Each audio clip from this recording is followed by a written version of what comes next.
Sitting under an old oak tree on I think probably it's going to be around the last days of summer, England, September 2023. I walk past this tree quite a lot and I often think to myself, you know, what has this tree seen in its time? And you know, obviously you've got to have a little bit of an imagination for that. But all of the landscapes that have changed, all of the people that have gone by that aren't here anymore, and this tree's kept going and kept going. Actually, if you walk around the back, you see that it's actually been hollowed out now anyway. So I think it's on its last legs. Everything good has to come to an end, yeah. But I do sit under here quite often when I do this walk, and I think to myself, what has this tree seen? How many people have sat under it? What souls have sat under here? What love's been created here? What love's been destroyed here? What happiness, what sadness has happened in this spot? Because I guarantee over the years people have sat here a lot, because this is a very sittable spot here. And this ain't like an amazing, fantastic walk, but to make sense of what I'm doing, I'm going to just do a little bit of my favourite walk, actually the walk that that properly saved me, as it goes. I know when you go through something profound, there's a lot of things that can take you out of that profoundness, or things that can keep your mind in check in some way. And for me, that was this walk. And I never was a big walker or a big exerciser ever, really. There's lots more to come on that anyway, but I never was like an exerciser or a walker. But this particular walk here, it saved me, you know. And sitting under this tree was part of that, definitely in the summer. And as I say, you know, if you've got that type of imagination and you sit under here, you can almost feel the presence of time sitting under an oak tree. It's true. So to put some context on that, of recent times, I've left my job. Left that a couple of weeks ago. Leaving my flat now in a couple of weeks, and it's amazing that when you drop things, or when you make a decision to go off and do some travelling or some open-ended travelling, the things that you have to do to exit the country. So obviously, you know, your job if you work, and your flat, and or whatever dwellings you've got, however you buy or rent, whatever it is, or you own, all your energy bills, the water company, the banks, well, obviously you've got to let them know you're travelling and stuff. The internet, Netflix. I don't know why I ever got Netflix. I literally used to just flick around it. That's why they called it Netflix. I should have called it Netwatch. Watch something on it instead of flicking about. Anyway, that Prime, all your other bits and pieces. I'm forgetting stuff, but there's loads of stuff anyway. But I've done all that. I've got my tickets booked. I'm leaving the UK for a little while. I've got a rough plan on where I'm going, but not a solid plan. I've done all my visas and stuff like that. I've been and had my jabs. I mean, I'm not great with needles, and you know, you got to man up a little bit when you're there getting the old needles. But you go for free sort of courses, so I got all of them basically, because as much as I would have loved to have done this in my 20s, unfortunately, well, not unfortunately, because, you know, I'm here right now and I'm fortunate, but fortunately I'm breathing and I'm alive in sort of the late part of my 40s, so I thought I'd better get all the jabs just to be on the safe side, get the insurance all sorted out and everything. You know, sometimes I'm not great at staying on both my feet, and often my balance goes, you know, a little bit. Done all the usual bits, like deliberated over like a rucksack, what was the best one, you know, looked at the literage, been on YouTube left, right and centre looking at everything, bought myself a little camera, which is obviously what I'm using now, a little media setup to kind of record the journey that I'm doing. I see a lot of people vlogging as well, so you can pick a lot of useful tips up from people. But yeah, I think my time's come. I'm going to go off on a little adventure. Am I apprehensive? Yeah, of course I am. Of course I am. I'm cacking myself in a sense, but you know, as much as I love this country, I love the UK, it's what a place to live. At the moment for me, I just need to hightail it out for a little while. Just see what's going on out there, you know what I mean? That's right.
Yeah, the thing that sort of concerns me the most is mosquitoes, gnats, anything that flies and bites. I'm like a staple diet to them, no matter where I go. I've not been to the far-flung places I'm going at the moment, so I can only imagine that they're much more gnarlier. But when they bite me, sometimes they turn out like golf balls. So if I get 3 or 4 of them in the face, people are going to be running for their lives, screaming out of pure horror, horrific horror. Look like the Elephant Man walking down the road.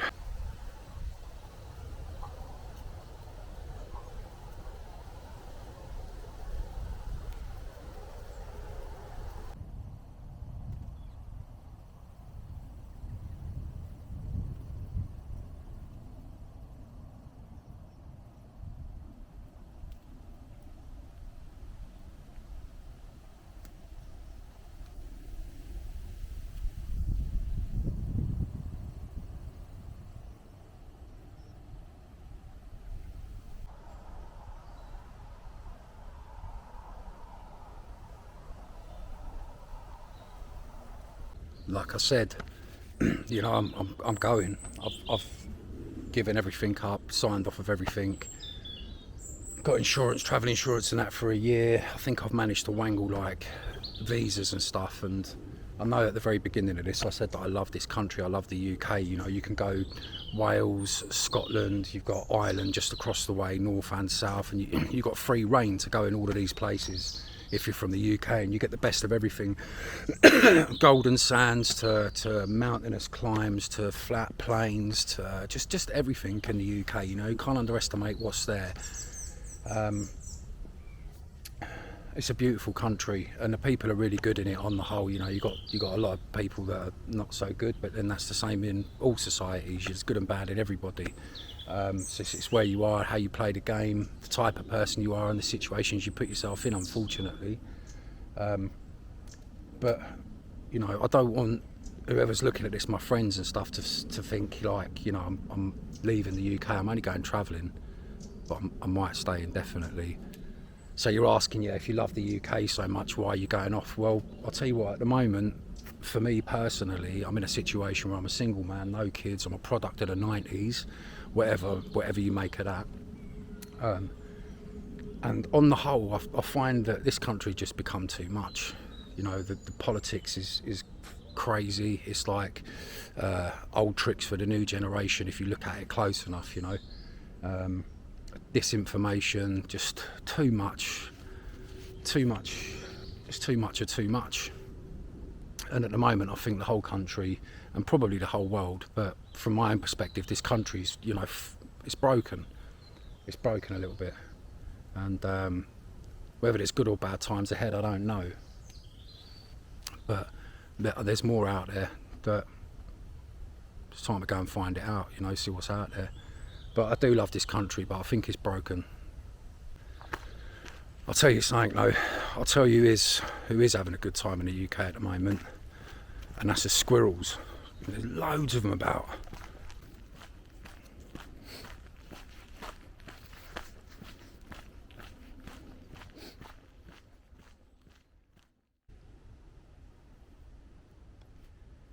Highlight of my walk, the old bats.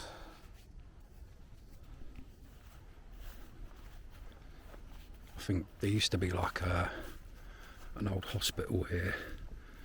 I think it was built in like the 1850s or something. It probably said it on that notice board, but I didn't look. But I remember it. And they knocked the hospital down in the early 90s, I think, but they couldn't knock this down because of the bats. There's all bats roost in it, sleep in it, hang upside down in it. I don't know what they do, but they're in here. They get in through here, I think. Getting through there and them little holes. So they couldn't knock this building down. They knocked the hospital down. I think the hospital was like a mental asylum and then a hospital and something for the soldiers in the war. But yeah, that's all that remains of that. So there you go, bats. Have some of that. Some logs. You might have seen them before.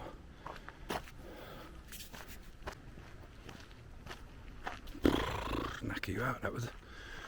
Yeah, but basically what you see a lot in the UK is like logs stacked on top of each other, and it's probably going to be the same everywhere else, but I'll find out and let you know. But you see a lot of logs stacked on top of each other and they're placed there. You think, what's all that about? But what they do is they try and create natural habitats in land like this. And I'm not right out in the country. I'm within the M25. I'm sort of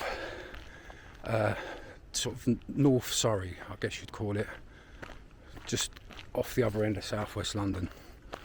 And anyone that sort of lives 6 miles on the inside of the M25 will tell you that there's a lot of like countryside walkways, and you see a lot of what's called bug hotels, and they try and create habitats and just trying to create more of a natural environment. That's a good thing about this country, you know. There's a lot of detail, a lot of attention to detail when it comes to fall. But on the other hand, some people don't give a monkeys, mate, and they'll just throw you to the lions.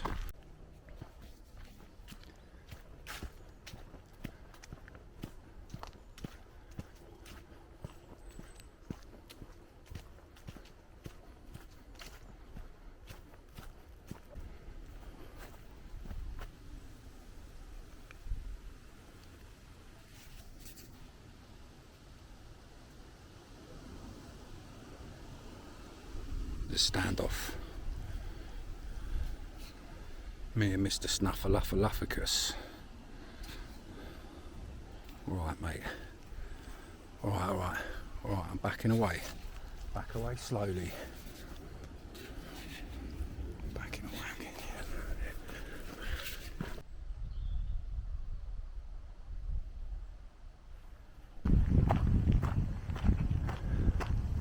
There's nothing like a good bench from around the world when you need them.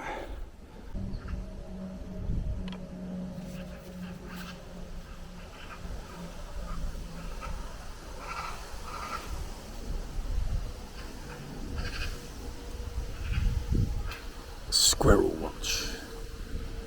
There he is.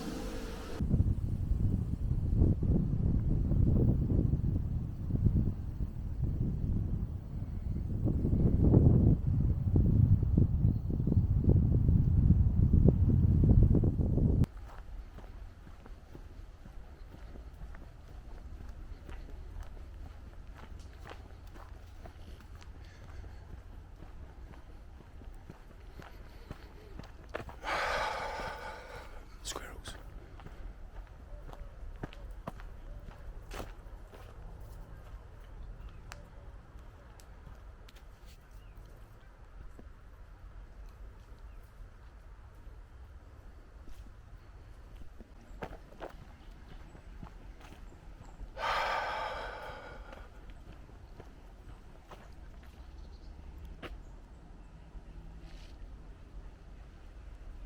That is so peaceful.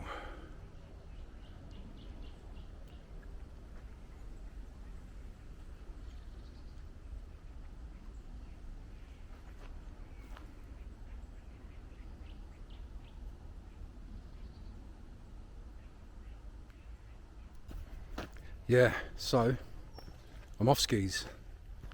Gonna do some travelling, go out there and try and find myself a little bit in that sense. Go and experience a bit of the world. And I'm off the middle of October, so whenever I post these up, I'm going to try and do a couple before I get away, because A, I want to get some practice with this camera, and B, I just want another squirrel. Oh, I'm not going to make it. Hold on, wait 1 second.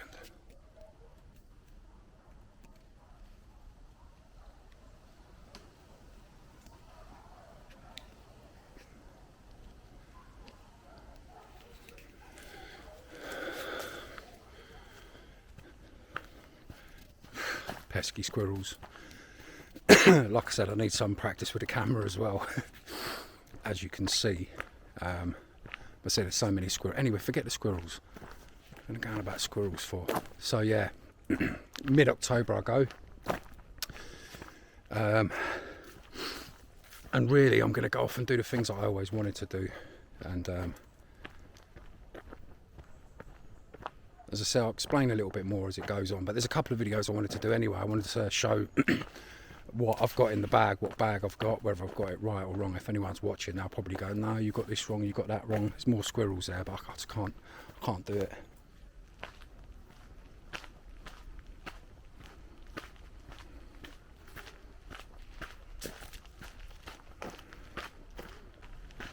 And as you can see in the title, I've chosen the word navigator. And if I'm honest, navigation isn't my strongest point. So whatever happens, it'll be fun. It'll be interesting. Join me.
back to where we started, almost.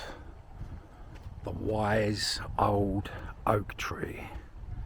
I mean, I don't know my trees. I'm assuming that is an oak tree, so if I've got it wrong, for God's sake, don't kill me, but I'm pretty sure that's an oak tree. Anyway, this is where we started off. Let's have a little sit down here. Just breathing some lovely fresh air. Done just under a 7-mile walk there. We've still got a little bit of a way to go. Not much of a way, but it should make it just over 7 miles. So it's a nice little trot. Such a beautiful day. The air is fresh, the wind is blowing in the trees, the squirrels are out in force, the birds are singing. Sitting here underneath the wise old, hopefully oak tree, and I think we're coming to the end of my first attempt at this, so hopefully you'll join me anyway in the future uploads to come. But until next time, my friends, keep navigating.